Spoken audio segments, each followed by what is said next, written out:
আসসালামু আলাইকুম বন্ধুরা, সবাই কেমন আছো? আশা করি ভালো আছো, আমিও ভালো আছি। চলো টমেটোর চাটনি বানাই। প্রথমে শুকনো লঙ্কা, তেজপাতা নিয়েছি, টমেটো কুচিয়ে রেখেছি আর কিছু ড্রাই ফ্রুটস রেখেছি। একদম বিয়েবাড়ির মতো হবে, একদম খুবই সুন্দর লাগবে খেতে। ঘরোয়া পদ্ধতিতে খালি দেখে নাও। প্রথমে কড়াটা আমি গ্যাসে বসিয়ে দিলাম, কড়াটা জাল করে নিলাম, দিয়ে তারপরে সরষের তেল একটু দিয়ে দিয়েছি এবং এরপর দিয়ে দেবো 5 ফোড়নের ফোড়ন। এটা অবশ্যই লাগবে, এটা পুরো বিয়েবাড়ির স্টাইলের হবে যে চাটনিটা, আর খুবই সুন্দর, খুব সুস্বাদু খেতে লাগবে।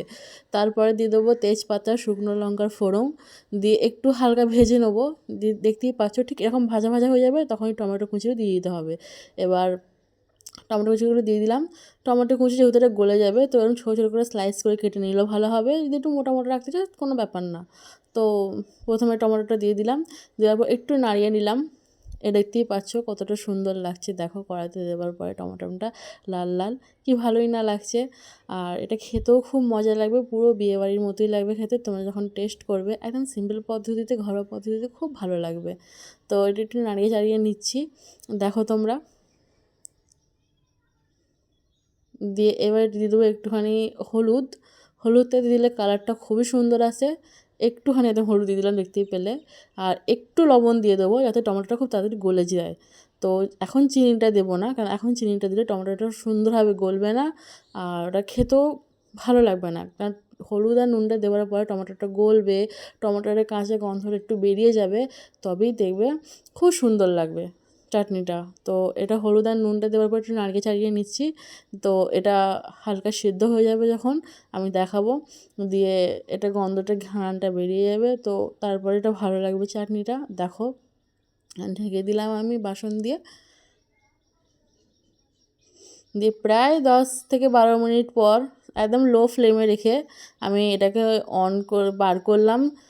দেখো তোমরা, ঢাকনাটা খোলার পরে কতটা সুন্দর টমেটোটা গলে গিয়েছে, আর দেখো কালারটা কত সুন্দর এসছে। আর এই কালারটা একদমই চেঞ্জ হয়ে যাবে চিনিটা দেওয়ার পর, তোমরা দেখবে এত সুন্দর একটা কালার এসে যাবে চাটনির, একদম বিয়েবাড়ির মতো দেখতেই পাবে। দেখো টমেটোটা কতটা গলে গেছে, নুনটা দেওয়ার জন্য টমেটোটা গলে গিয়েছে। নাহলে টমেটোটা গলে না যাওয়ার আগেই যদি আমি চিনিটা দিতাম, তাহলে টমেটোটা গোটা গোটা হয়ে থাকতো, কারণ চিনি দেওয়ার পর আর গলতো না। হুম, চিনি দেওয়ার পর গলতো না। দেখো টমেটোটা কত সুন্দর গলে গিয়েছে, আর এখানেতে টমেটোর কাঁচা গন্ধটা বেরিয়ে গিয়েছে। তো এরপর আমি দেব চিনি। দেখো তোমাদেরকে দেখাচ্ছি কীভাবে কী দিতে হবে। এরপর আগে টমেটোটা ভালো করে আমি থেঁতলে নিলাম, যদিও যা একটু একটু ছিল সেটাকে আমি থেঁতলে নিলাম। তো ওখানে আমার 1 কিলো টমেটো কাটা রাখা ছিল। 1 কিলো টমেটো আমার চিনি ম্যাক্সিমাম আপনার 600-700 তো লাগবেই যদি দাও তোমরা। তো দেখো আমি ওই জন্য বোঝার জন্য ঠিক আমি এতটাই টমেটো নিয়েছিলাম, তো অতটাই একটু বেশি টমেটো নিয়েছিলাম, তো অর্ধেকটা আমি চিনি নিয়েছি, সেই বাটিটা মাফ করি। দেখো আমি চিনিটা এবার দিয়ে দিলাম একদম সিম্পলভাবে, এমন কোনো ঝামেলা নেই, শুধু যে কটো উপকরণ আমি দেখালাম সেটুকুই দিয়ে। দেখো এবার দেখো টমাটোমের কালারটা কি দারুণ হয়ে যাবে, চিনিটা যেই না গলে যাবে টমাটোর কালারটা এত সুন্দর হয়ে যাবে, চাটনির কালারটা মানে ধারণা করা যাবে না। হ্যাঁ, আর এই টাইমে গ্যাসের ফ্লেমটা মিডিয়াম, না লো না হাই, ঠিক আছে? গ্যাসের ফ্লেমটা একদম মিডিয়াম থাকবে। প্রথমে একটু চিনিটা গলে যাবে, তারপরেতে গ্যাসের ফ্লেমটাকে আমি আস্তে করে দেবো। হুম, এই দেখো কতটা সুন্দর লাগছে, দেখতে পেয়েছো? আর ঠিক এরপরে আমি ড্রাই ফ্রুটস দিয়ে দেবো, আমসত্ত্ব, কাজু কিশমিশ আর খেজুর। এগুলো দিলে খুবই খেতে সুন্দর লাগে চাটনিটা, আর টেস্টটাও খুব ভালো হয়। আমসত্ত্ব দিয়ে দিয়েছিলাম, আর খেজুর কেটে কেটে দিয়ে দিয়েছিলাম, দানাটাকে ফেলে দিয়েছিলাম। খেজুর দানাটা যেন না ভিতরে যায়, দানাটাকে ফেলে দিয়ে খেজুরটাকে কেটে নিয়েছিলাম। তারপরে আমসত্ত্বটা কেটে নিয়েছিলাম ছোটো ছোটো করে, আর কাজু কিশমিশটাকেও আমি ছোটো ছোটো করে কেটে নিয়েছিলাম। তো দিয়ে দেখো এত সুন্দর চাটনিটা খেতে লাগবে, ধারণা করা যাবে না। দিয়ে এরপর আমি গ্যাসের ফ্লেমটাকে একটু হাই করে ভালো করে ফুটিয়ে নিচ্ছি, কারণ এটা ভালো করে ফুটিয়ে নিতে হবে। আর পানি একদমই দিলে হবে না, কারণ পানি দিলে টেস্টটা একদমই মরে যাবে।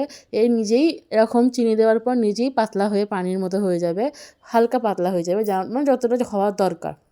আর পানি দিলে টমেটো চাটনিটা বেশি দিন স্টোর করে রাখতেও পারবে না। আর এই চাটনিটা আপনারা অনেক দিন স্টোর করে রাখতেও পারবে। সরি, আমার একটু কথা বলতে মিস্টেক হয়ে যাচ্ছে। তো এই চাটনিটা অনেক দিন স্টোর করেও রাখা যাবে, ফ্রিজেও তো ম্যাক্সিমাম 1 মাসের বেশি রাখা যাবে, আর এমনিতেও 15 দিন তো রাখাই যাবে বাইরেও।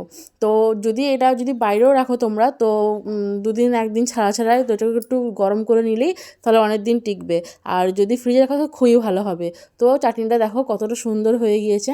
তো আমি একটু পানি মরিয়ে দিলাম, কারণ অতটা পাতলা আমাদের বাড়ি থেকে খেত না, তো আমি একটু মোটা মোটাই করলাম। দেখো, এই দেখো একটু মোটা মোটা করলাম বলে কালারটা আরও চেঞ্জ হয়ে গেল। তো কেমন হয়েছে জানিও। Tata, by.